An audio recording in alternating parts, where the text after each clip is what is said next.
Draže? Onda bi odmah dobili, sigurno. A ovako ste malo puštali. Pa malo, smo pustili, ali onda...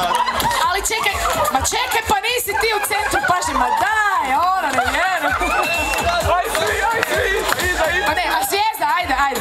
Molim vas, ekipa, samo malo, da slikamo zvijezde. Molim vas da uzmite pobjedničke poze. Okej. Sad si pokazao svoje drugo lice. Ja bi se zabrinula, cura, stvarno. Okej. On nije s nama. Šta ste to rekli? Ja sam nešto čula, ali neću reći. Jeste vi imali neki plan možda ovdje da pokažete jedan dio sebe? Htjeli su pokazati nešto, ali imaju gače.